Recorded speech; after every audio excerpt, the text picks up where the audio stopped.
Pegue sua Bíblia, abra comigo. Evangelho do Senhor Jesus segundo escreveu Mateus, capítulo de número 14. Evangelho do Senhor Jesus segundo escreveu Mateus, capítulo de número 14.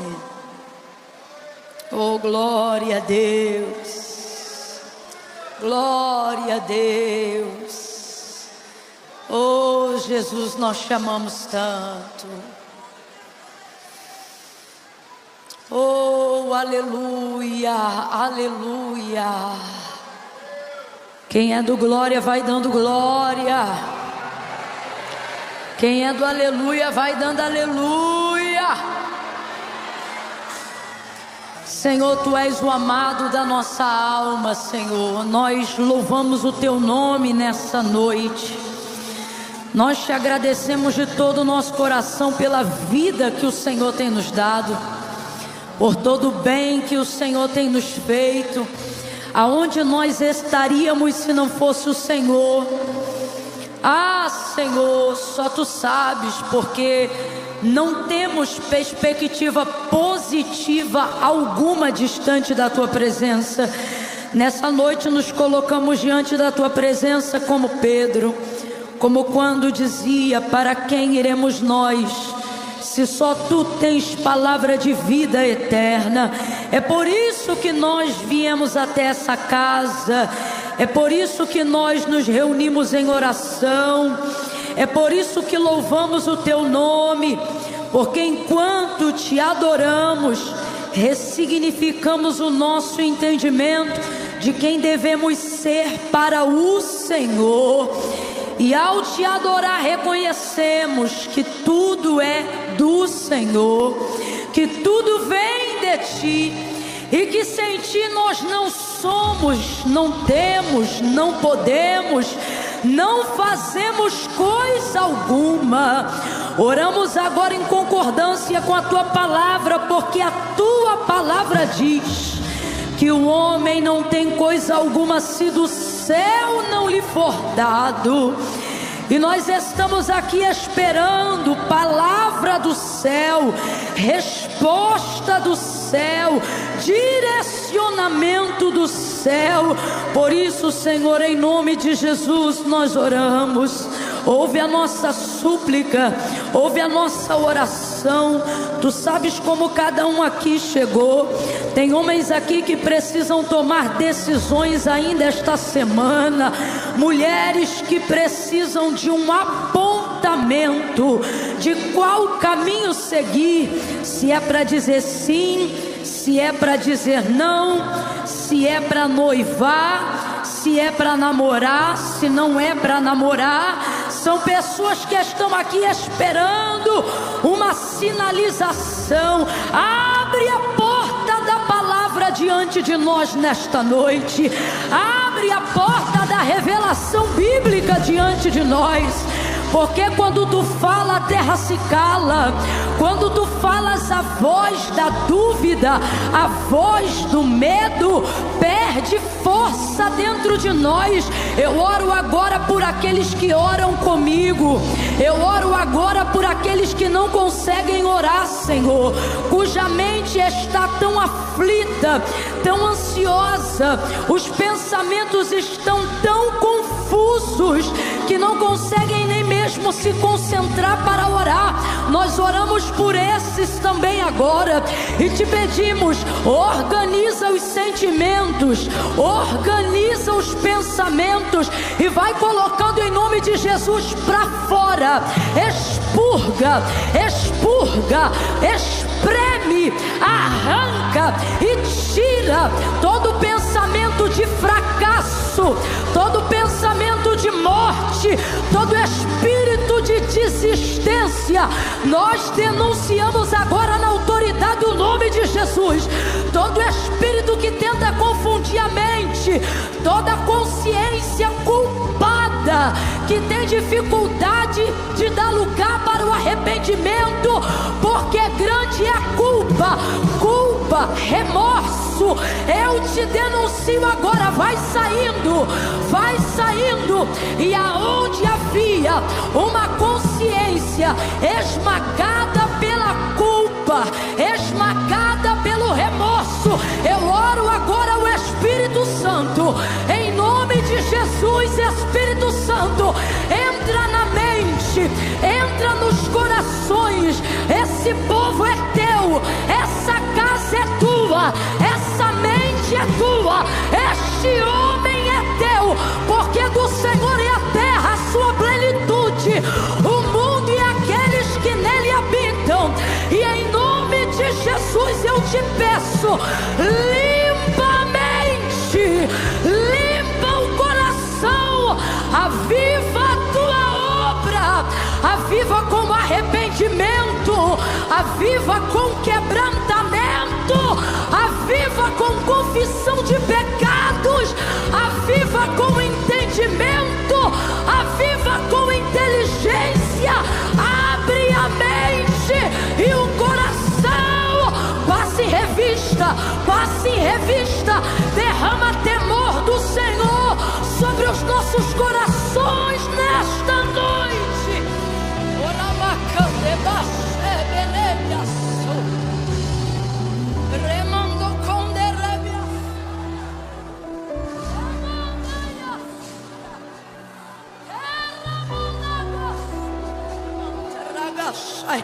Senhor, fala conosco. Vamos, ore comigo. Senhor, fala conosco, Senhor. Fala conosco de maneira inteligível, de maneira sobrenatural, de maneira que o Espírito, a alma e o corpo, o Espírito, a alma e o corpo estejam alinhados.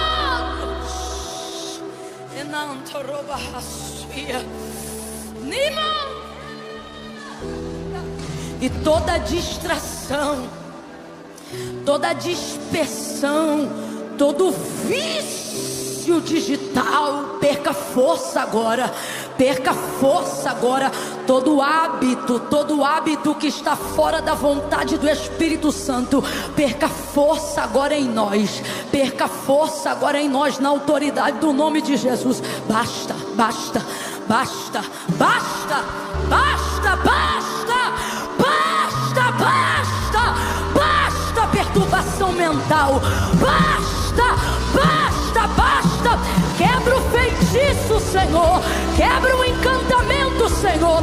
Eu oro agora sobre a tua palavra, porque a tua palavra diz que a maldição sem causa não encontra repouso. Qualquer um aqui que porventura tiver recebido uma palavra que se transformou em seta, que se transformou em agouro, eu denuncio, nós repreendemos agora em nome de Jesus. Seja quebrado todo agouro, todo encantamento, todo acompanhamento de espíritos imundos, queimado agora no fogo da glória e repreendido em nome de Jesus. Basta!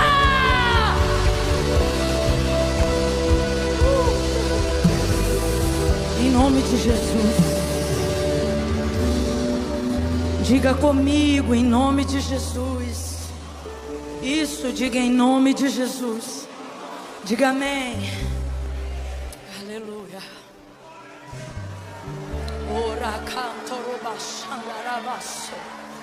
Ah, Camila, mas eu tô tão fraquinho hoje, eu não tô assim, sabe? Com essa fé toda.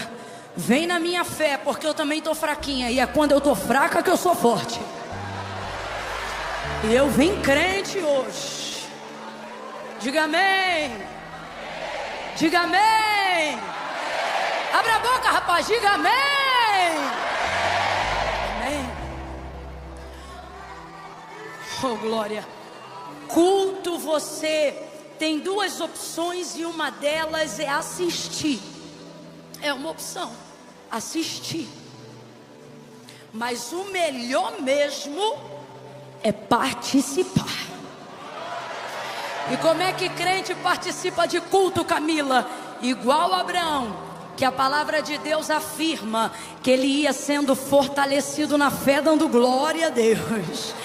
Então vai dando glória a Deus aí. Deixa Deus saber que você veio intencionalmente. Dá um glória bem forte para esse crente entender quem sentou do lado dele. Olha para ele assim e diga assim: aleluia! Deixa ele perceber que você não veio para um evento gospel. Deixa ele entender que ele entrou numa casa de oração e se sentou do lado de um profeta do eterno, de um adorador do Deus vivo. Se os pentecostais chegaram, pode adorar. Se os worshipers estão aí, pode engrandecer o nome dele. Adore! É isso! Oh, glória a Deus! Glória a Deus! Ainda bem que vocês voltaram. Menino, tu joga nas 11, tu é um cara, hein? Oh, glória! Mateus, qual foi o capítulo que eu falei? Não, isso é o livro. Vocês estão me ouvindo bem? Qual foi o capítulo que eu falei? Isso. Quem achou, diga glória a Deus. Tá todo mundo me ouvindo bem, gente? Quando eu digo ouvir bem, não é ouvir o som, é a dicção das minhas palavras. Você está conseguindo entender perfeitamente o que eu estou falando? Ou tá saindo meio zoadinho? Um pouquinho zoadinho? Abaixa então só um pouquinho. Abaixa só um pouquinho, por favor, o meu retorno. Só mais um pouquinho o retorno. E abaixar só um pouquinho a PA do centro, porque o pessoal da lateral não reclamou. Só o do fundo aqui do centro. Tá chegando mais. Agora foi? Foi? Deixa eu ver se foi. Fala, paralelepípedo. Caquígrafo. Papigaquígrafo. Chegou aí a dicção direitinho? Então vamos ao texto, Mateus 14. Glória a Deus. Irmão, se eu fosse você, eu dava glória a Deus pelo sonoplasta dessa igreja. Você tem noção da dificuldade que é cuidar do som no meio disso aqui tudo? Rapaz, isso aqui é um mundão.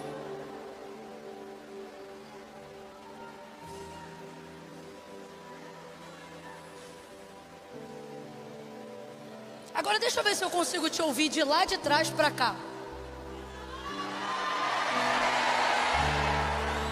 Não tô ouvindo muito não. Eita, agora chegou. Maravilha. Irmão, manda alguma coisa de vez em quando aí pra cá. Só pra gente saber que vocês estão recebendo, tá bom?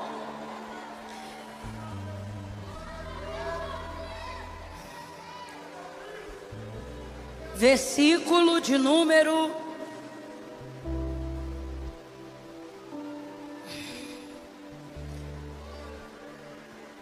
13 em diante. Mateus 14, verso 13, diz assim: Jesus, ouvindo isto, retirou-se dali num barco para um lugar deserto, à parte. E sabendo o povo, o seguiu a pé desde as cidades. Saindo Jesus, viu uma grande multidão, e possuído de grande compaixão para com ela, curou os seus enfermos. Chegada a tarde, os discípulos aproximaram-se dele e disseram: o lugar é deserto e a hora já é avançada. Despede essa multidão para que eles possam ir pelas aldeias e comprem comida para si. Jesus, porém, lhe disse: não é preciso que se retirem, dai-lhe vós de comer. Então eles disseram: Senhor, não temos aqui senão somente 5 pães e 2 peixes. E disse-lhe eles: tragam-me aqui. Tendo mandado que a multidão se assentasse sobre a relva, tomou os 5 pães e os 2 peixes, e erguendo os olhos ao céu, os abençoou. Depois, tendo partido os pães, deu-os aos discípulos, e os discípulos à multidão. E todos comeram. Diga comigo, todos comeram. Diga, todos comeram. E todos saciaram-se e levantaram dos pedaços que sobejaram 12 cestos cheios. E você diz amém. Diga amém pela multiplicação. Diga amém. Senta dando glória a Deus aí, crente. Oh, glória. Ainda bem, ainda bem. Oh, glória a Deus. Glória a Deus. Nessa tarde eu estava meditando sobre esse texto, e eu pedi tanto de Deus, sabe, que nessa noite o Senhor trouxesse resposta ao nosso coração de maneira clara e objetiva. E aí o Espírito Santo me conduziu a esse capítulo que a gente acabou de fazer menção, esses versículos que a gente leu. João Batista tinha sido decapitado, sua cabeça havia sido colocada numa bandeja, e isso foi trágico, foi trágico. Jesus, quando soube dessa notícia, os discípulos de João Batista tinham acabado de sepultar o seu corpo. E aí foram, depois desse sepultamento, contar para Jesus o que tinha acontecido. Afinal, ele é aquele que preparou o caminho do Senhor, ele é o predito pela boca do profeta Isaías, sem contar que ele era primo de Jesus. E Jesus ficou afetado emocionalmente na sua condição de ser humano, ao saber da morte não só do seu primo, mas também do seu amigo. Porque quando Jesus dá testemunho de João Batista, ele mesmo diz que ele era um amigo e era também o amigo do noivo, né? E Jesus fica triste, abalado emocionalmente na sua humanidade pela perda de João Batista, ainda que tenha sido cumprido o propósito que a vida dele carregava.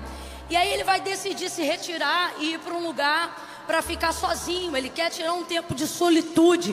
Não é solidão, é solitude. Solitude é saudável e muitas vezes necessária para a organização da ideia, para a reposição ou recolocação, reacomodação dos sentimentos dentro da gente depois de um trauma, de uma dor. Então é exatamente isso que Jesus vai fazer. E como é que Jesus fazia isso? Jesus fazia isso em oração, mas ele orava à parte, ele buscava estar sozinho em algum lugar nesses momentos. E foi então o que ele foi fazer. Entrou no barco, os discípulos foram com ele, mas ele desejava chegar ali naquela região desértica e subir ao monte para orar. Jesus queria ficar sozinho. Vamos lá, só para eu ter certeza que você está me ouvindo bem. Jesus queria ficar isso, sozinho, porque ele estava triste com a morte de João Batista. Falando a grosso modo, né? Porque a morte de João Batista anunciava a proximidade de muitas coisas que estavam para acontecer na vida dele. E na sua questão humana, seria impossível ele não sentir, apesar de ser Deus, porque ele estava aqui na terra justamente para ficar passivo desse tipo de sentimento. Então Jesus agora vai para uma região distante, ele quer ficar sozinho, ele quer orar, ele precisa desse tempo a sós com Deus, só que o povo está acompanhando a caminhada dele. Então o caminho que ele vai fazer a barco ou de barco, a multidão vai fazer a pé, e essa multidão vai caminhar aproximadamente de 12 a 13 quilômetros, acompanhando o barco de Jesus de longe na maré, e eles vão paralelos, né, à praia, indo até onde Jesus vai chegar. E aí ocorre que Jesus vai no barco e eles vão a pé. E quando Jesus chega e ele atraca ali a sua pequena embarcação lá no deserto, aquela multidão toda já tinha chegado, e aí ele não conseguiu se retirar para ficar sozinho para orar, porque o coração dele se moveu de muita compaixão quando viu aquele povo lá. Ele estava indo para lá porque precisava orar e queria ficar sozinho, mas aquele povo estava sedento de uma resposta, sedento de uma cura. E o texto vai dizer que haviam muitos enfermos no meio deles. O coração de Jesus, mesmo querendo ficar sozinho, não ficou sozinho. Mesmo querendo se retirar para orar, esperou mais um tempo e não fez aquilo na hora que ele queria ter feito. A compaixão, ela faz isso com a gente. E aí, movido de compaixão, ele fica ali.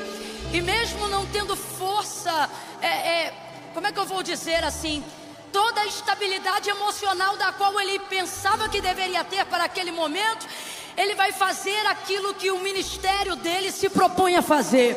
E ele vai curar todos os enfermos naquela tarde.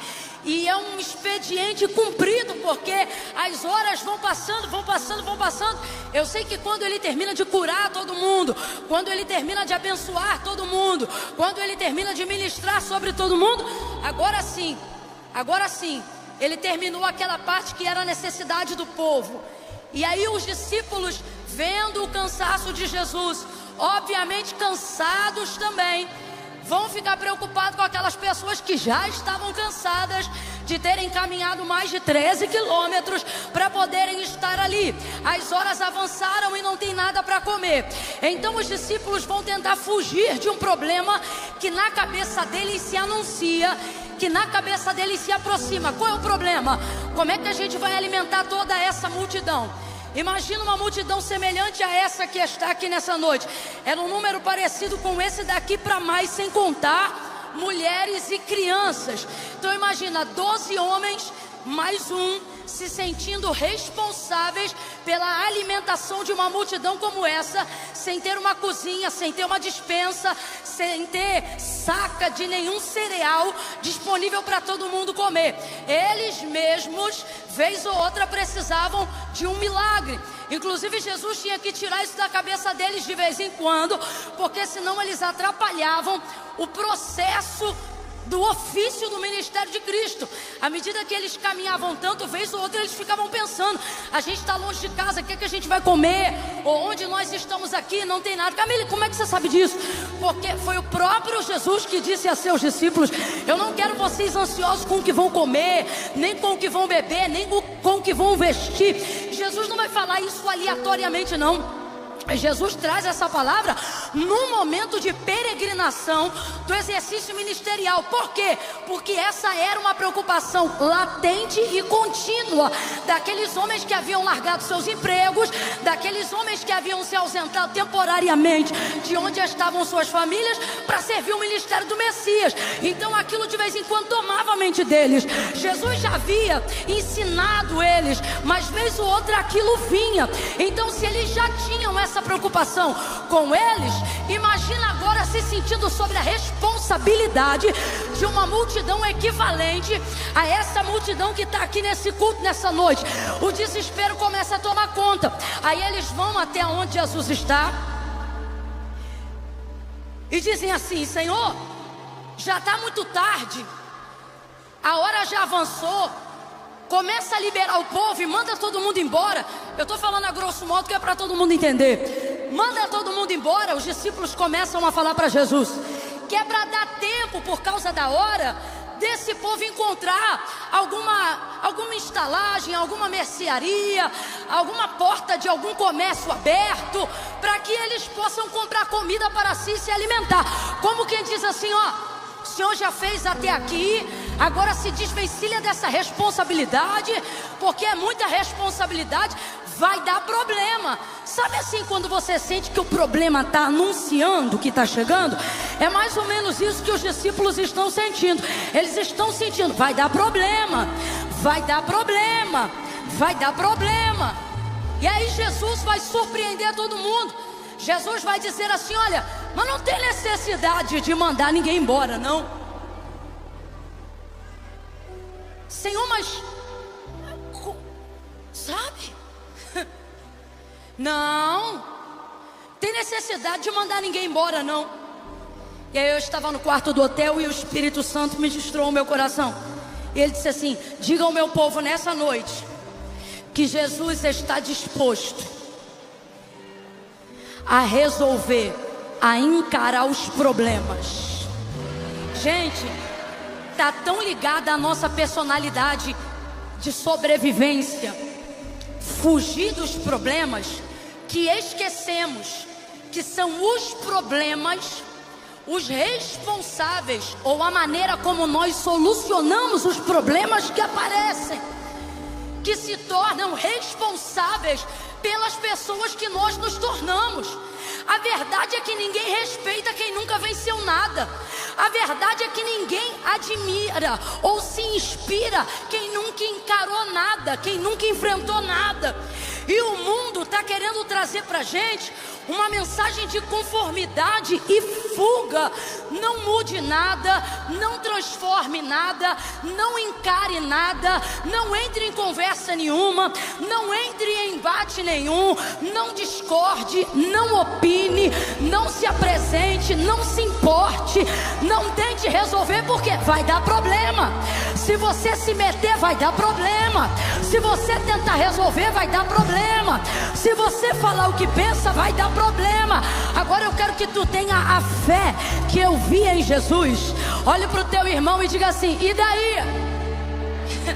E daí o que, Camila? E daí que ninguém quer problema. Só que Jesus nos trouxe hoje aqui para dizer para nós: ei, eu estou disposto a encarar. Eu vou encarar o que você chama de problema. Eu vou encarar o que você chama de dificuldade. Me coloca na frente que você vai parar de fugir. Me coloca na frente que você vai parar de ser covarde. Me coloca na frente que você vai parar de melindre. Me coloca na frente que você vai parar de medo. Me coloca na frente que você vai parar de mediocridade. É muito simples o que eu estou pregando aqui, mas é difícil viver isso na prática. Veja, eles se sentem responsáveis por aquela multidão, mas ao mesmo tempo pensam, matematicamente falando, nós não temos condições de alimentar toda essa multidão. Então qual é a melhor forma de resolver uma coisa que está se tornando um problema? Impedir com que aquilo progrida para tornar-se um problema. Então manda embora. E com isso a gente está ficando fraco, gente. Fraco, sem ideia, sem criatividade, sem dínamos, sem potência, sem cadência, sem ritmo. Eu vou falar rasgado que é para todo mundo entender. Irmãos, a geração do avivamento não pode ser reduzida a uma cambada de frouxo, que tem medo do que vão dizer, do que vão pensar, e tem medo e começa a fugir de todas as demandas, para não ter que se responsabilizar com nenhuma delas. Eu não estou criticando declaradamente os discípulos, mas eu quero enaltecer a lição que Jesus quer passar para aqueles que o seguem, nós. E a lição que ele está dizendo é: se disponha a antes de canalizar a energia que eu te dei, os milagres que eu posso realizar, as ideias que eu posso te dar, as multiplicações que eu posso trazer, aquilo que eu posso fazer. Ei, antes de perder a energia que eu posso canalizar para você botar a tua mente para resolver esse problema, pare de canalizar a sua mente e a energia, a unção, o dom, o talento que eu te dei para fugir. Você pensa assim: olha, Camila, mas a gente não tem dinheiro. Mas nem tudo é dinheiro. Ah, Camila, mas a gente não tem tempo. Não, irmão, a gente não tem disposição. O que o Senhor está dizendo é: eu estou disposto a encarar tudo que você estiver disposto a resolver. Ah, não, você não entendeu não, eu vou repetir. Ele não está falando se você tem recurso ou não tem recurso. O que ele me trouxe aqui para perguntar hoje a você é: tem disposição? Porque se tu tiver disposição, eu tenho a solução. Ao invés de fugir, mata essa bola chamada vida no peito. Jesus trouxe alguém hoje aqui. E o que Ele está dizendo é: quem manda embora é porque quer ir também, mas para quem quiser ficar, eu crio solução. Jesus está dizendo para a gente: eu estou sentindo uma graça de Deus aqui. É a primeira vez que eu te peço isso essa noite. Levanta a mão direita, o mais alto que você puder. Vamos embora. Coloca a esquerda na mesma altura, vai. Quando eu disser 3, bota a mão no ombro do vizinho, mas não bota de qualquer jeito não. Quando eu disser 3, tu vai botar a mão no ombro dele, vai sacudir ele e vai dizer: aonde tem disposição, nunca falta solução. Aonde tem disposição, nunca falta solução. 2, prepara. 3, fala pra ele: aonde tem disposição, Jesus entra com solução. Se tiver disposição, Ele entra com solução. Mas se quiser fugir, não vai ver milagre, não vai ver multiplicação, não vai se tornar especialista, solucionador. Se eu fosse você, eu batia na mão de uns 3 e dizia para eles: fica que Jesus resolve. Fica que Jesus resolve. Encara que Ele abre a saída. Encara que Ele dá um jeito. Disposição.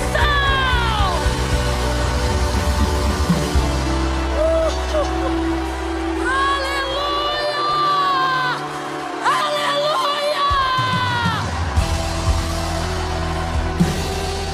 O divórcio é mais fácil, mas se você ficar, Jesus encara a crise conjugal. Desviar da igreja é mais fácil por causa do álcool. Mas se você disser: Jesus, eu vou resolver o problema no vício com álcool, Jesus desce hoje na tua frente e diz: então manda todo mundo assentar, porque eu vou encarar. Eu vou encarar.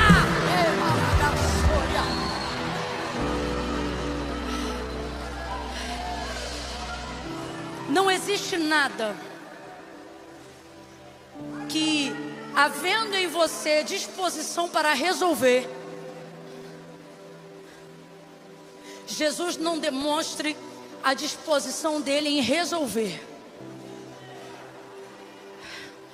Jesus não está procurando quem tem.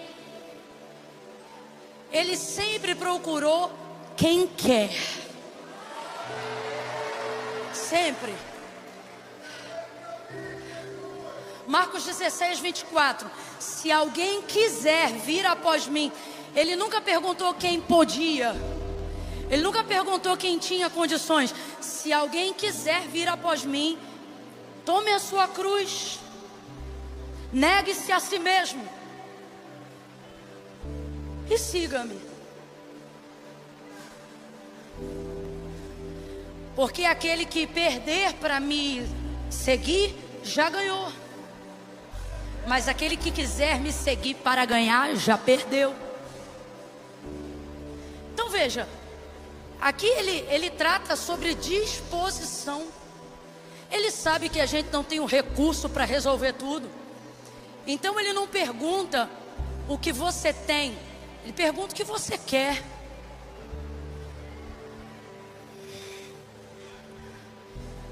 Você vai ver enfermos. Lembra do Bartimeu, o homem que não podia ver? Ele está clamando: filho de Davi, tem compaixão de mim. Filho de Davi, tem misericórdia de mim. A multidão dizia: fica quieto, cego, fica quieto. E o texto diz que mais alto ele gritava: Senhor, filho de Davi, tem compaixão de mim. E então Jesus vai parar no meio da multidão. Ele vai conseguir gritar mais alto que toda a multidão. E ele vai dizer: Senhor. Aí o Senhor para. Está tão nítido, todo mundo sabe o que ele quer. A multidão sabia o que ele queria. O próprio cego achou que era óbvio que Jesus sabia o que ele queria, já visto que ele era cego. Mas quando Jesus olha para ele, ele pergunta para Bartimeu: o que queres que eu te faça? Porque não é sobre necessidade, é sobre o que você está disposto. Não é sobre ser óbvio ou não ser óbvio. Jesus está dizendo, é Jesus, tá? Porque ele sabe que a gente não tem condições na gente mesmo. Então ele está dizendo, se você ficar, eu estou disposto a encarar. Eu vou encarar esse gigante que é maior do que você, essa dívida que é maior do que você. Encarar é meu linguajar, grosso modo. A verdade é que nada encara ele, nada encara ele. Ele é incompetitível. Então Jesus está falando com a gente aqui. Eu não quero que você tenha o plano completo. Eu só quero que você demonstre a disposição. Qual é a sua disposição? Você quer ficar casada? Você quer ficar casado? Então demonstra a disposição que Deus vai entrar nessa crise conjugal. É o que? Esse CNPJ foi Deus que te deu? Você quer abrir falência? Ou acredita que Deus te deu e quer lutar para essa empresa? Ah, Camila, mas eu não tenho a solução. Jesus te trouxe hoje aqui para dizer para você: ei, a solução sou eu, a disposição é sua. O que você quer?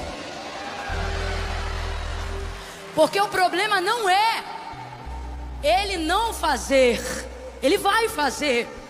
O problema é que você já chega diante dele dizendo o que você quer fazer. E normalmente o que a gente quer? Fugir. Fugir de problema é o que a gente quer. Só que os profetas se tornavam profetas e eram reconhecidos como profetas, não porque fugiam de problemas, mas porque eram as pessoas certas para serem procuradas quando um problema aparecia. E era isso que tornava eles reconhecidos. O testemunho de Samuel diz assim, Samuel, reconhecido por profeta do Senhor, desde Dan até Berseba. Se fosse no Brasil, é como se o autor estivesse dizendo assim, reconhecido como profeta do Iapoque ao Chuí. Por quê? E aí o texto vai dizer, nenhuma de todas as palavras que saíram da sua boca. Aí o que o testemunho está dizendo, que não é só as palavras que Deus falava em sua boca, não. É as palavras que ele também dizia. Deus garantia. Aí o texto diz, nenhuma de todas as palavras que saíram da sua boca, o Senhor deixou cair em terra. Elias, a mesma coisa. Você lembra quando Elias disse assim, olha, sob a minha palavra eu digo que não vai cair chuva, nem orvalho do céu. Isso não foi Deus que mandou ele dizer, não. Se você olhar o texto direitinho, você vai ver que isso aí foi ele que disse. O que é que Deus fez? A mesma coisa que o texto aponta que Deus fazia com Samuel. Sustentou a palavra dele, porque ele tinha crédito, tinha vida com Deus. Então Deus sustentava o que mandava dizer e também sustentava aquilo que eles falavam, para que o testemunho dele como Deus continuasse sendo sustentado na vida desses profetas. Agora, como que esses homens desenvolveram tamanha fé, tamanho poder para a solução? Gente, aquela menina da casa de Naamã era um capitão de um grande exército. Uma menina que sabia quem era o profeta Eliseu. Ela vai dizer para esse homem, olha, tem um Senhor na minha terra que se o Senhor conseguisse falar com ele, o Senhor não ia ter mais essa lepra. Naamã, o sírio, vai lá onde estava o profeta. O endereço das casas dos profetas eram públicas, porque os problemas eram levados até lá. A gente quer ter testemunho, quer ter vida com Deus, mas Deus nos confronta nessa noite aqui dizendo, como eu vou ser glorificado, como eu vou trazer reconhecimento, como a minha glória vai se manifestar, se de tudo que eu te dei, você só usa a sua inteligência, a sua matemática, seu recurso e sua criatividade para fugir de toda parcela, de todo cartão, de todo problema de família, de todo problema espiritual. Você odeia gente com problema, você foge de gente com problema, você não dá 5 minutos para aquela irmã que é esquisita, para aquele irmão que é esquentado. Por quê? Porque você quer vida perfeita, mas a verdade é que a tua vida perfeita vai acabar já já. Por quê? Porque a vida de quem tem uma vida que vale a pena tem que ser a vida de quem aprendeu, irmão, o ritmo da vida. E qual é o ritmo da vida? O ritmo da vida é que perfeição humana é utopia. A verdade da vida é que tem dia que a gente está lá em cima, tem dia que a gente está lá embaixo, tem dia que a gente tem dia que a gente não tem. A verdade é que tem dia que tu tem saúde, tem dia que tu está enfermo. Esse mundo está em rotação, e o mundo espiritual também. E você quer manter numa linha reta. A frequência cardíaca, quando entra em linha reta, é só para dar hora do obituário. Você está me entendendo?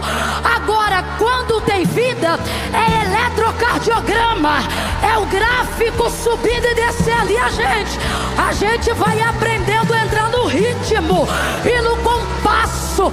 Camille, como é que eu faço isso? Não é fugindo, é encarando.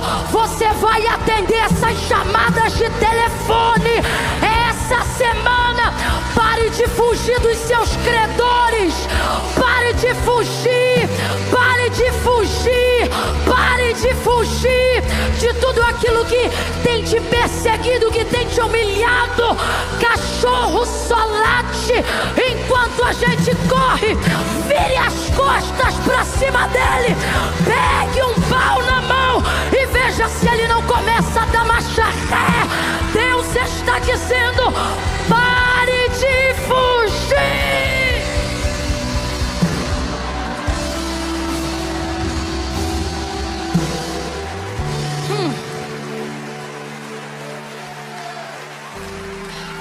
Ninguém vai embora. Essa hora me lembrou a cena de um filme que eu não vou dar ibope porque não combina. Ninguém vai subir. Rapaz, ninguém vai embora. Ninguém vai sair. Eles querendo fugir. Ninguém vai. Ninguém vai. Vou falar diretamente com alguém que entrou aqui numa crise dizendo assim: Senhor, o menino está me dando muito trabalho, mas eu vou fazer as malas dele e vou mandar ele para morar lá com a minha mãe. Vou falar do jeitinho que eu recebi aqui do Senhor, tá? Vai mandar ele para casa de ninguém. Ele é teu filho, vai ficar na tua casa. Tu vai encarar essa educação e vai ver Deus agir no expediente do turno que você não pode cobrir enquanto você cuida dele como mãe solo. Senão você nunca vai ter o potencial que hoje você vê na sua mãe. E nunca será o potencial que as outras pessoas precisam ver em você. Então, Jesus diz: olha, vou ficar. Todo mundo vai ficar. E vocês vão ficar. Então eu quero que você aprenda essa lição, e eu só dou mais duas. Jesus está disposto a encarar a demanda da qual nós queremos fugir. Então, se Ele vai encarar, eu vou ficar. Posso ouvir um amém? Essa não pode ser só a minha verdade, tem que ser a sua também. Tenta dizer comigo assim: se Jesus encara, eu fico. Isso. Ele disse: manda, ninguém vai embora não, vai ficar todo mundo aí. São nesses problemas e nessas crises que a glória de Deus é manifestada. Sabe essa palavra que eu acabei de reproduzir, que era a palavra que o Elias disse: sobre a minha palavra não vai cair nem orvalho, nem chuva sobre a terra. Rapaz, aquilo trouxe uma fome, foi um desastre. Aquilo ali foi problema. Eita, mas deu muito problema.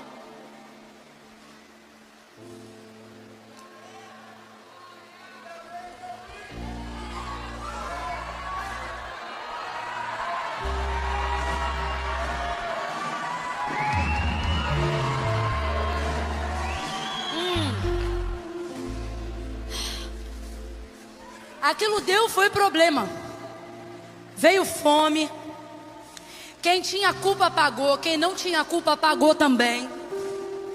Só que a impressão que você tem é que Elias está vivendo uma crise emocional, mas não está vivendo o problema do qual ele gerou. Por quê? Porque a verdade é que ele tem uma comunhão, uma intimidade com Deus, que aqueles que estão debaixo da sentença a qual ele liberou não tem. Então tem mãe com fome, tem filho com fome, mas ele não.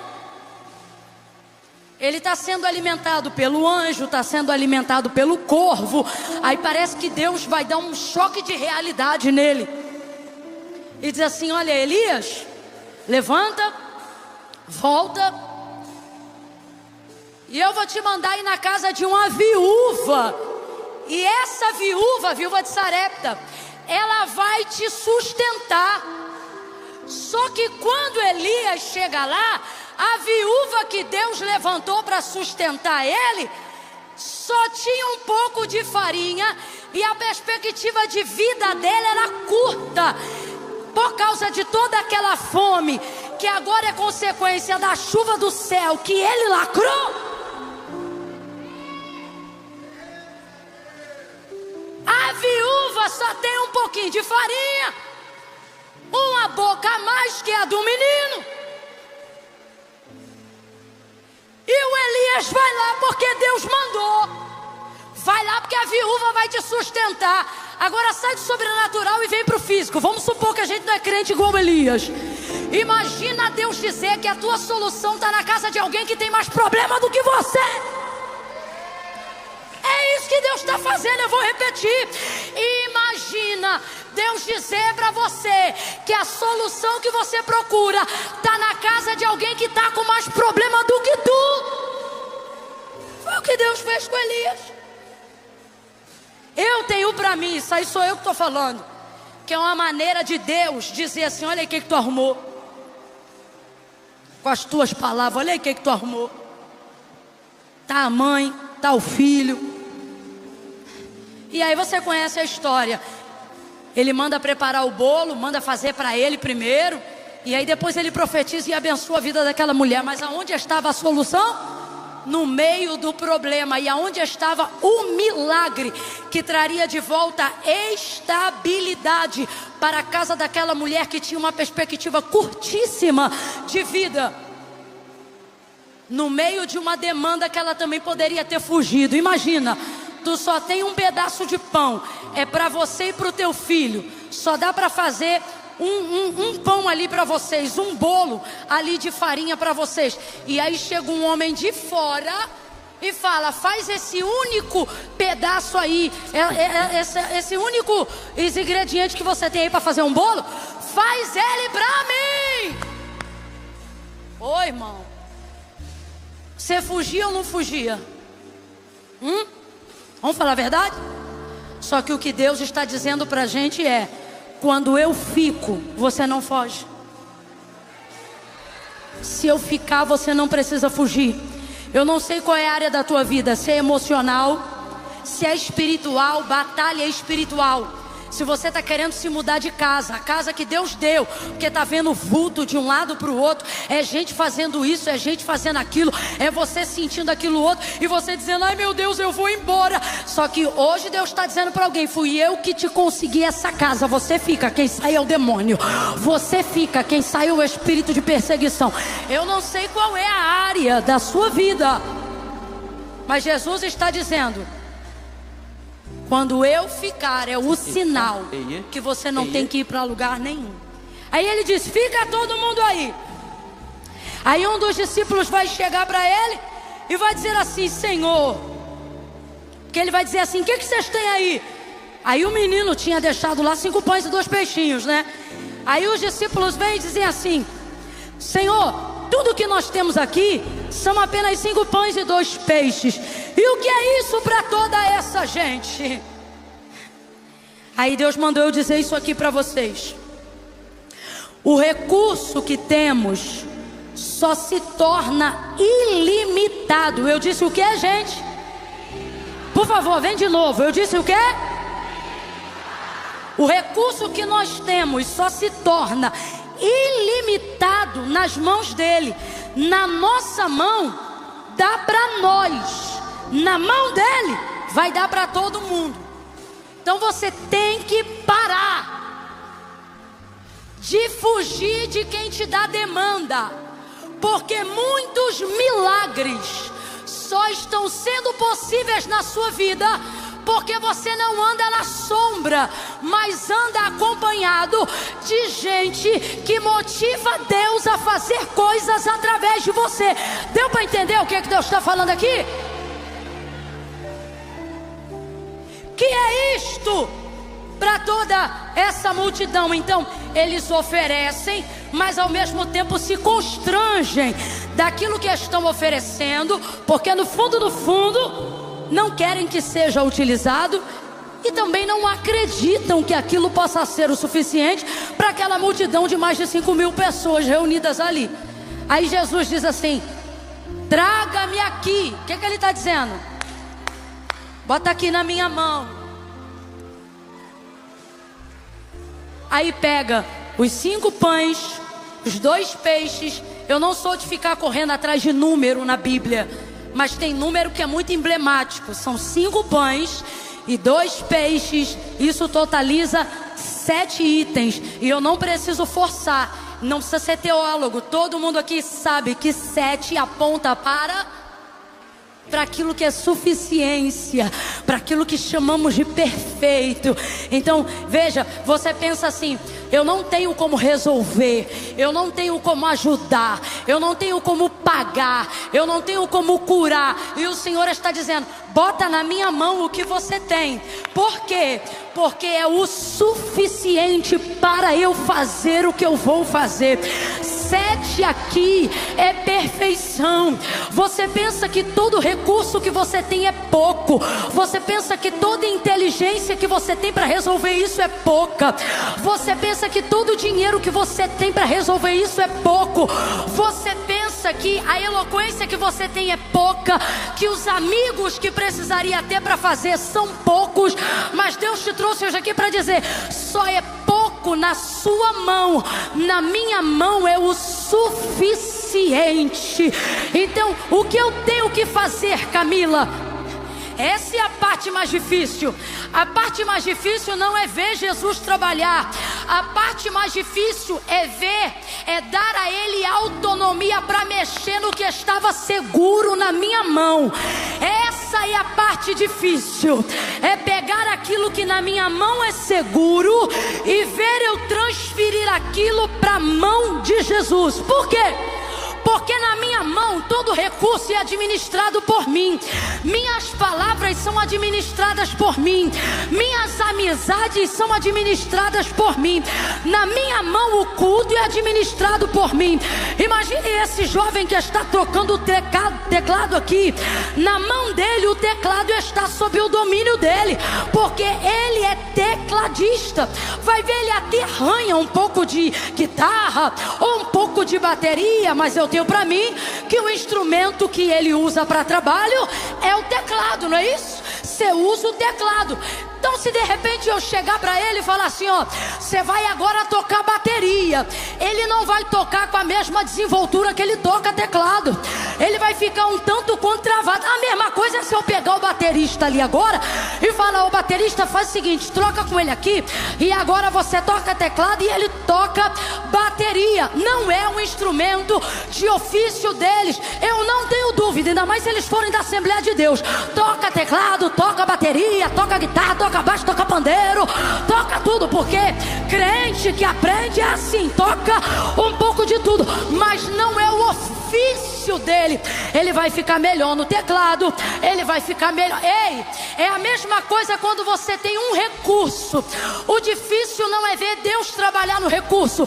O difícil é pegar o recurso que está na minha mão e botar na mão de Deus. Por quê? Porque na minha mão eu uso o recurso como eu acho que é melhor ele ele ser usado. E na mão de Deus? Na mão de Deus ele usa como quer. E se tem uma coisa que dá agonia, é ver na mão de outra pessoa algo que eu estou acostumado a só ver na minha. Aí você olha para a cena e pensa: o problema é grande demais, eu vou fugir. Só que Jesus está hoje aqui dizendo: não precisa fugir.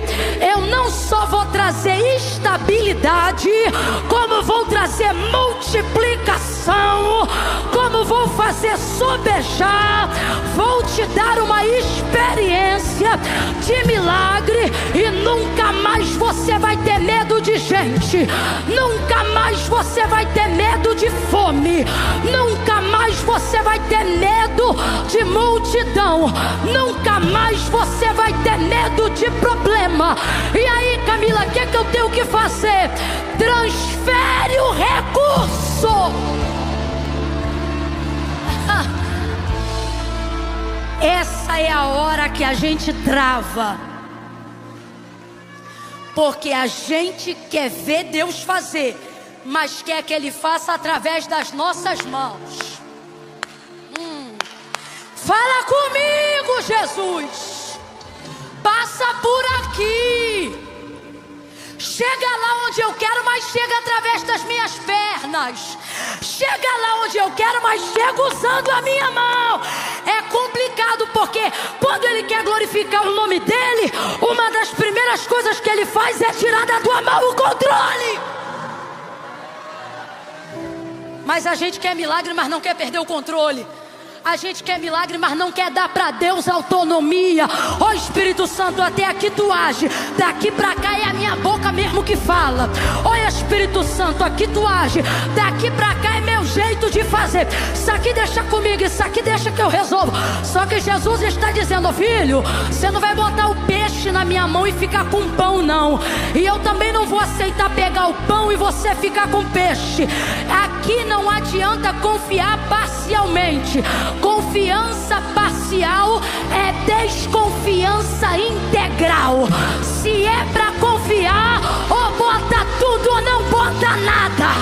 Agora, quer viver uma vida mediana, medíocre a vida toda?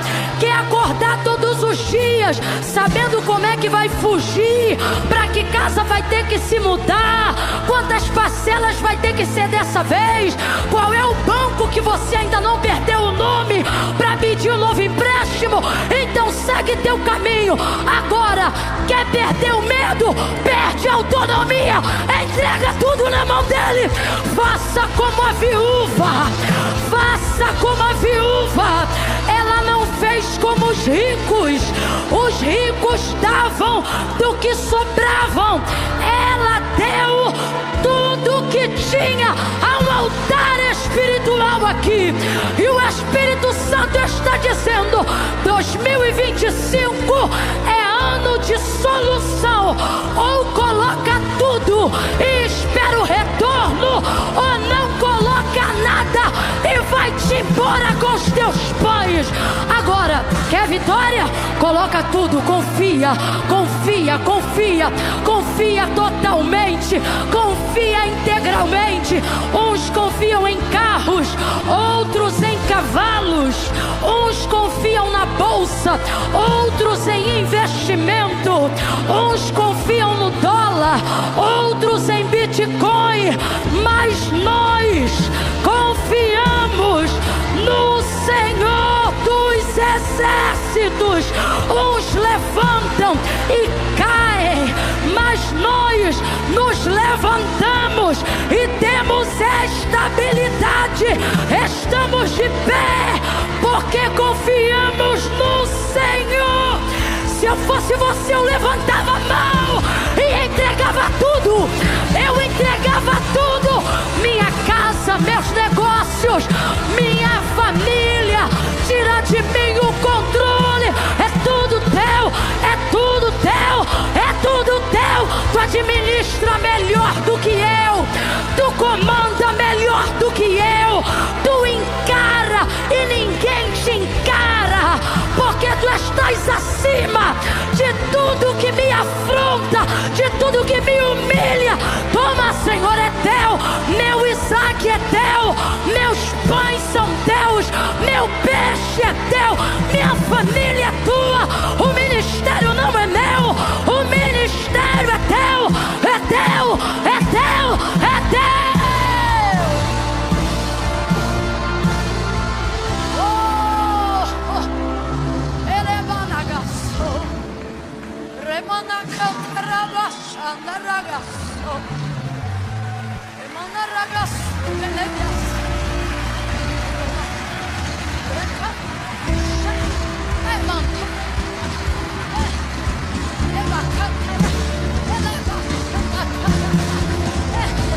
Camila tá fazendo o quê?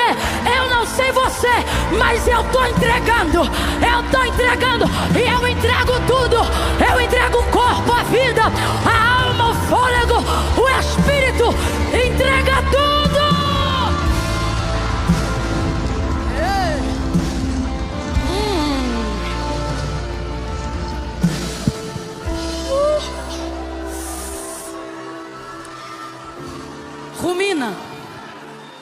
Rumina comigo e veja se as áreas que não prosperam como deveria não são justamente as áreas das quais você pede bênção, mas não entrega o controle.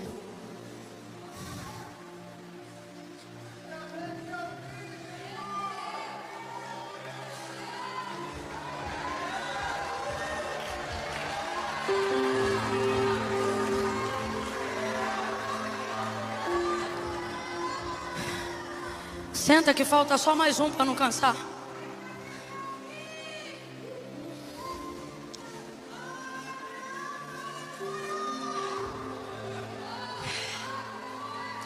Se ele fica, eu encaro. Ou melhor, se ele encara, eu fico.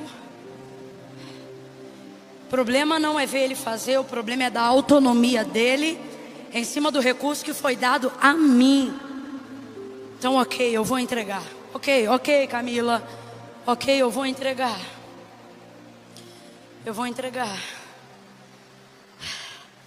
Porque quando nós disponibilizamos para Jesus o que temos, nós não revelamos só a nossa necessidade, mas revelamos também o nosso coração,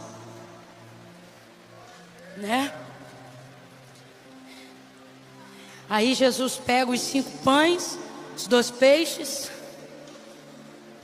e ele vai fazer uma coisa que raramente ou quase nunca fazemos. Para mim é uma grande lição desse texto. Jesus pega os 5 pães e os 2 peixes, e ele vai dar graças. E você nunca vai ver Jesus dando graça pós-milagre.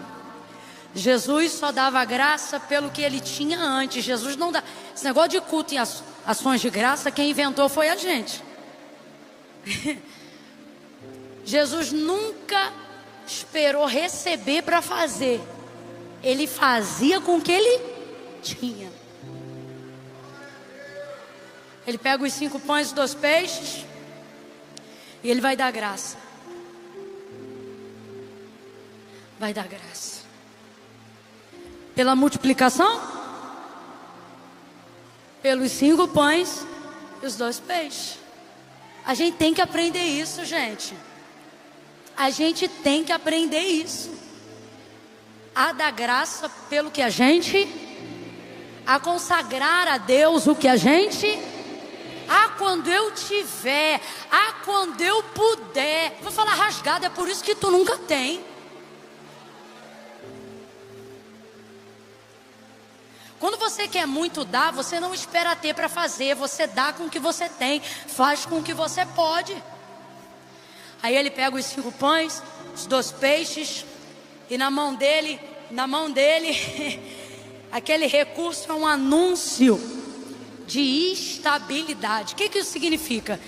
Que antes da multiplicação, que é o que de fato eles precisavam, ter na mão de Jesus os 5 pães e os 2 peixes é ter o anúncio no mundo espiritual e físico de que agora tudo que outrora estava em desordem, agora está sob controle e domínio de alguém que vai administrar aquilo.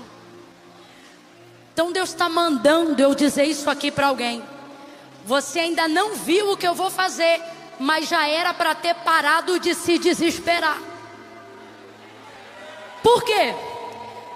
Porque antes de se alegrar com a multiplicação, primeiro eu vou te dar a paz que excede todo entendimento, que é a certeza de que eu já estou no controle. Ei, já estou no controle. Ei, já está na minha mão, te acalma. Ei, para de ficar desesperado, está aqui na minha mão. Ah, Camila, mas eu ainda não vi multiplicação. Mas já vai começar a desfrutar de paz. Eu não planejei dizer isso, mas Deus está me autorizando a dizer isso agora. Você está com pressa de ver a multiplicação, mas desfrute da paz que você já não desfrutava há anos. Desfrute da tranquilidade que você já não desfrutava há anos. Deus vai visitar teu sono esta noite mesmo, para você saber que Ele está aqui na palavra dEle. Tu vai voltar a dormir esse mês, sono que há anos você não dormia. O Deus de Israel, o Deus de Jacó, o Deus de Isaac, o Deus de Abraão vai visitar teu sono, e tu vai dormir o sono de quem sabe que tudo está no controle dEle. Ele pegou, tá com Ele, e se tá na mão dEle, o agiota não pega. Se tá na mão dEle, o banco não pega. Se tá na mão dEle, o devorador não entra. Se está na mão dEle, o gafanhoto não consome.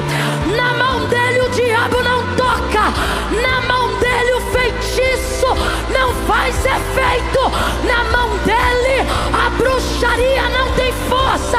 Tá na mão dEle, tá na mão dEle, tá na mão dEle. Desfrute de paz. Desfrute de paz.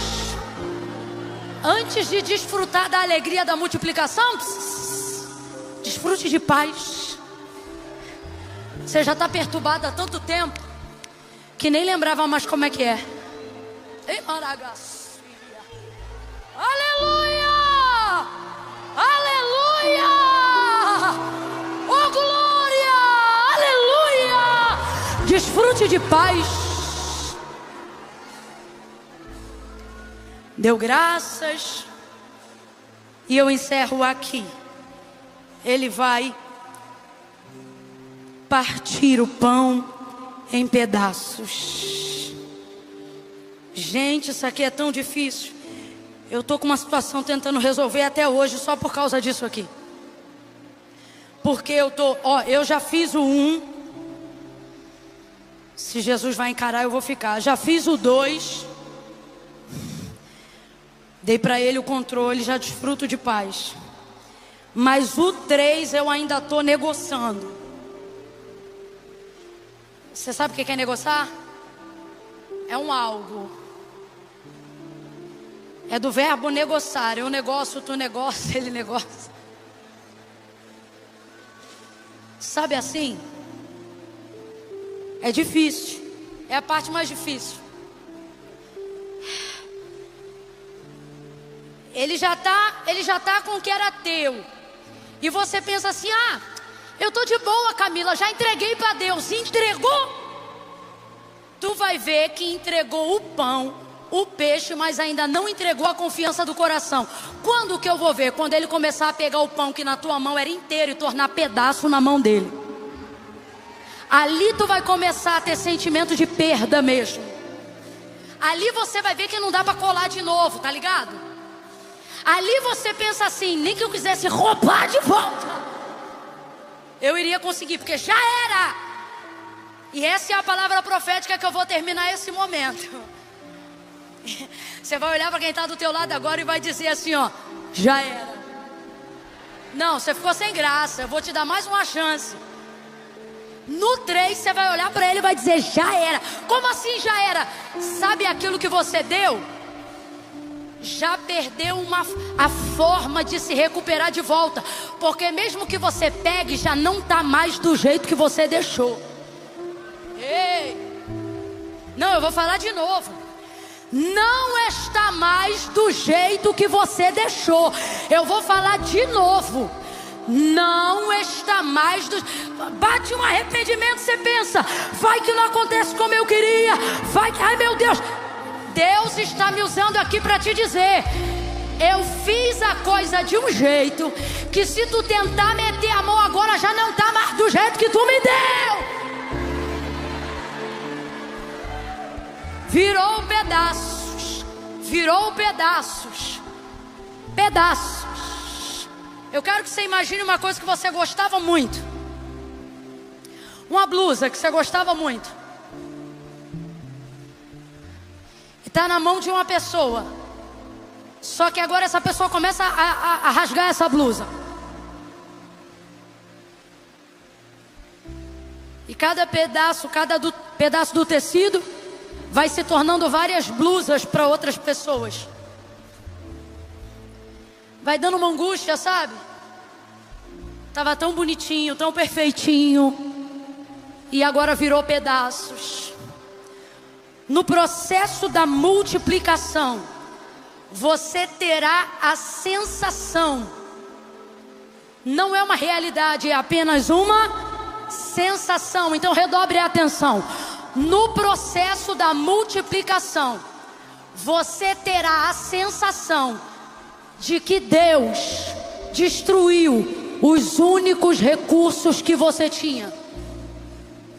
Só que não é destruição, é um método que você não conhece de compartilhamento. Pegou o pão e partiu.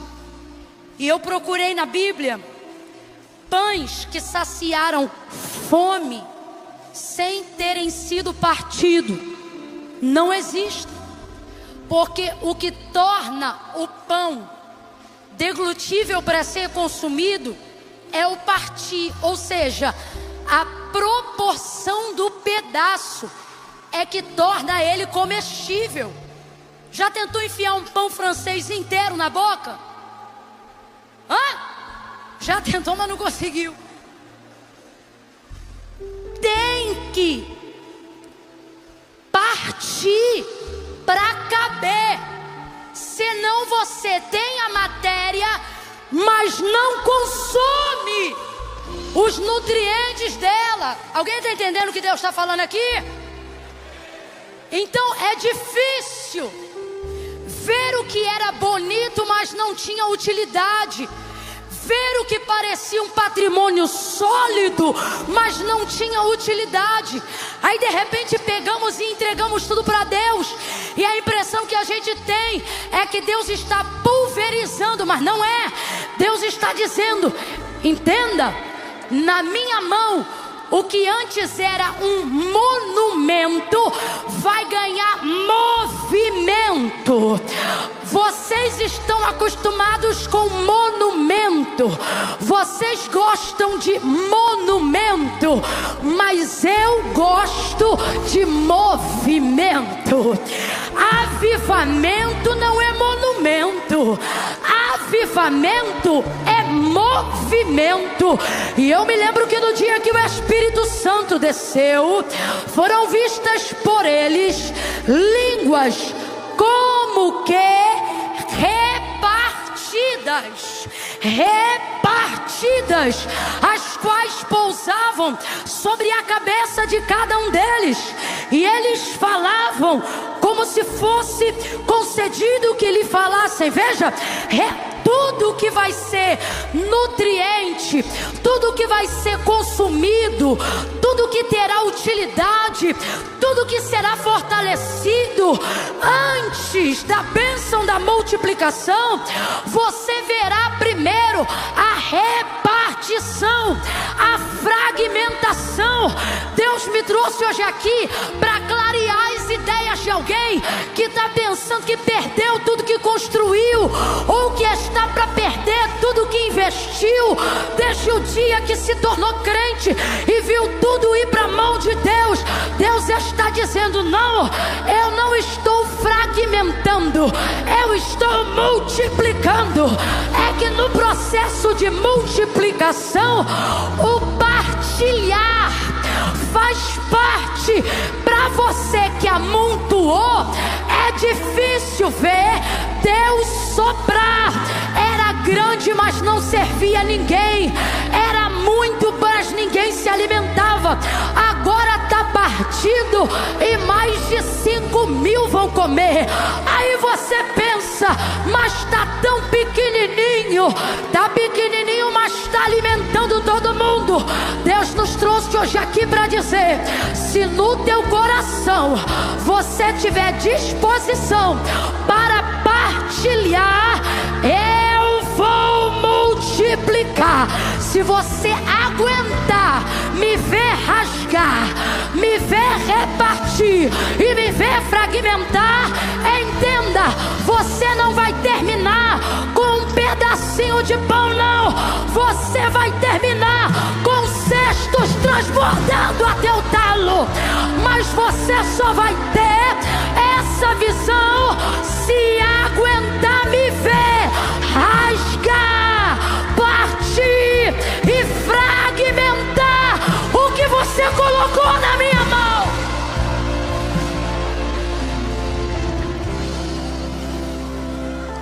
Tá apegado? Não consegue entregar? Ok, não é obrigado. Mas não verá multiplicação. Multiplicação é para quem aguenta ver Deus rasgar o pão. Lucas capítulo 22. Sabe não? O texto diz assim: é a última ceia de Jesus. E ele pega o pão depois da Páscoa e agora faz a ceia. E aí ele pega o pão e, tendo dado graças, o partiu e disse: comam, este é o meu corpo, que é entregue por vocês. Quem vai ser moído por nós? Jesus. Humilhado por nós? Jesus. Esbofeteado por nós? Jesus. A única maneira de consumirmos o corpo de Cristo hoje é porque ele foi amassado no Calvário, fragmentado na cruz. Está entendendo? Ele tornou possível que cada um aqui pudesse receber.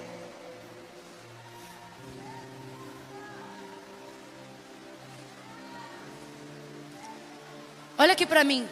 Se é só para você, você não precisa de milagre, cara. Você precisa de plantão. Continua virando um plantão um atrás do outro. Enche tua conta, enche teus recursos, troca de carro todo ano e esquece da tua família, dos teus amigos, dos teus parentes. Você não precisa de milagre. Você pode viver para o seu umbigo. Quem vive para o próprio umbigo não precisa de milagre. Quem vive para o próprio umbigo não precisa de multiplicação. Você já tem tudo que você precisa: saúde e trabalho, igual à disposição, dinheiro até não querer mais, vai com tudo. Agora eu vim falar de milagre. Eu vim falar sobre perder o controle. Eu vim falar sobre, não é nem perder no sentido de não saber que tem, é saber para quem deu. Eu vim falar sobre corações cujo combustível é a compaixão. Senhor, queria ajudar a fulana, queria ajudar o ciclano, mas o Senhor sabe, eu não entro na causa dele porque não posso, não resolvo o problema dela porque eu não posso. Aí Jesus vem nesse culto, ouça hoje aqui, para dizer, se é compaixão que tu tem, fica que eu vou encarar por você, eu vou multiplicar. Mas você tem que estar disposto a me deixar fragmentar. Por que que ele parte? Porque ele também se deu. Ele disse, olha, vossos pais receberam o maná, o pão que desceu do céu lá no deserto, e consumiu e não adiantou nada, mas eu sou o pão vivo que desceu do céu. Então quando ele parte o pão, ele tem autoridade para fazer isso, porque ele se entregou por nós. Então ele não está fazendo nada, ele não está te pedindo para fazer nada que ele não fez primeiro. Você está empoderado por Deus para fazer isso. Aqui ó, eu quero falar para quem tem compaixão, para quem está com o coração queimando, para abrir ONG, projeto social, para poder ter uma área na empresa para abençoar alguém. Eu estou falando com essas pessoas, para quem tem o coração na família, no DNA, para quem quer mudar a história da família, da hereditariedade, para quem quer um antes e depois de Cristo na sua vida.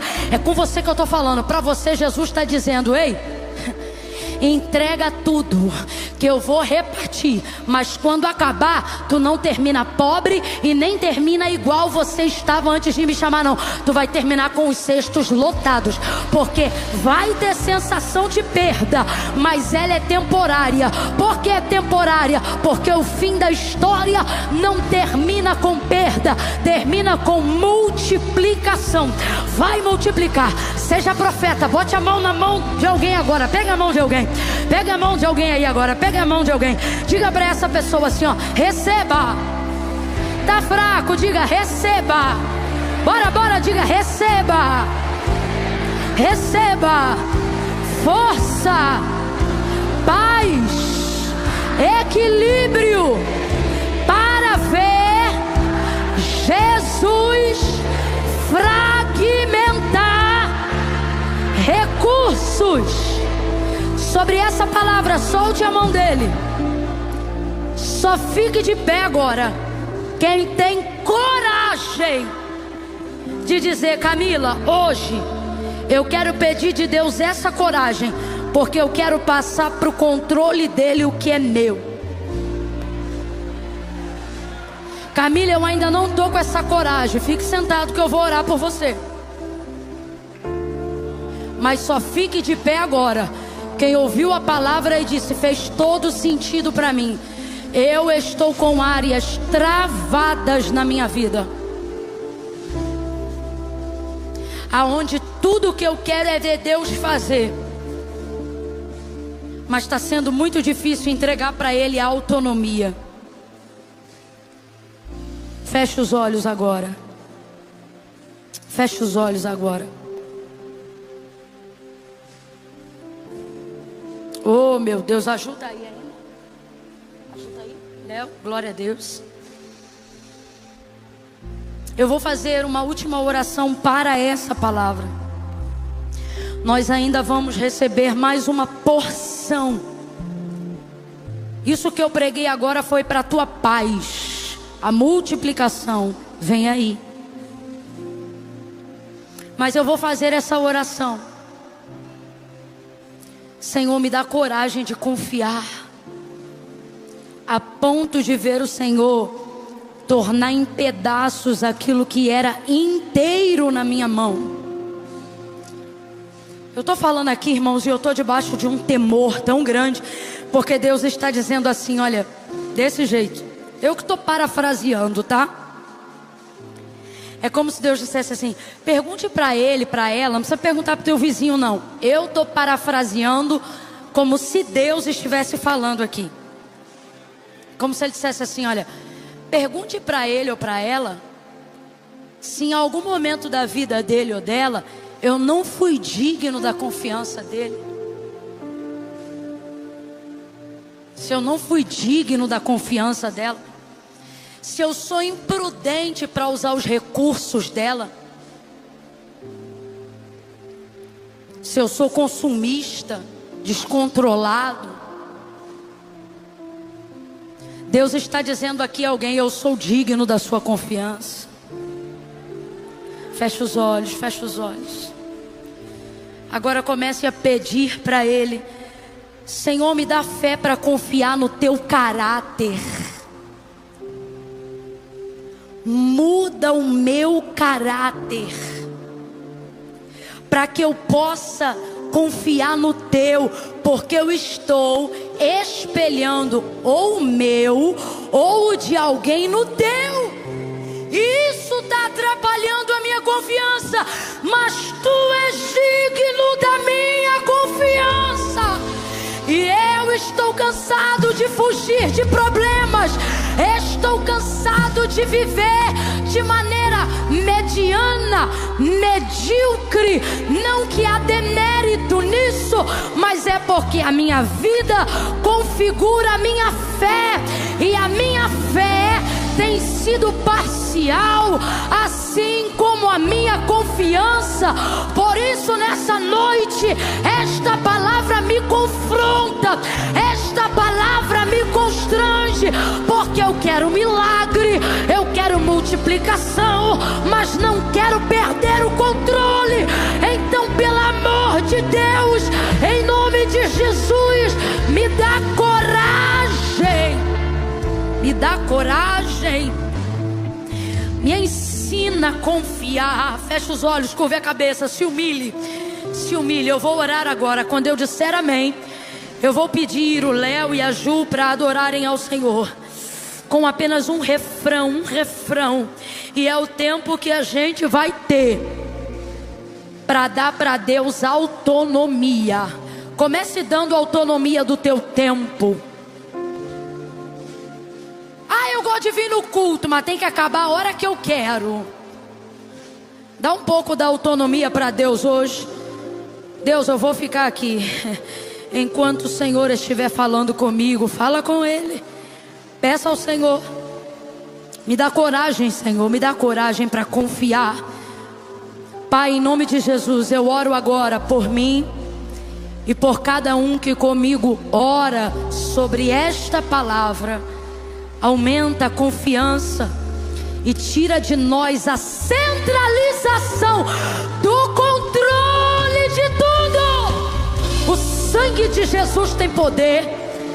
Desde que dominamos tudo e controlamos tudo, não vemos mais milagres e fugimos continuamente de problema. Mas chega, hoje nós queremos te pedir um basta para o mês de março, um basta para o mês de março, que seja um mês aonde vejamos o Senhor utilizar nossos recursos emocionais, nossos recursos espirituais, ministeriais, nossos recursos físicos. Usa nossos braços, nossas pernas, nosso corpo para a tua vontade, nossos recursos financeiros para os teus projetos, para os teus propósitos. Prova-nos nesta palavra, prova-nos nesta palavra, para que possamos te entregar o controle de tudo, crendo que tu cuida melhor do que nós e de que tu há de multiplicar para a glória do teu nome. E esta história não terminará com vergonha, mas com honra e glória, em nome de Jesus.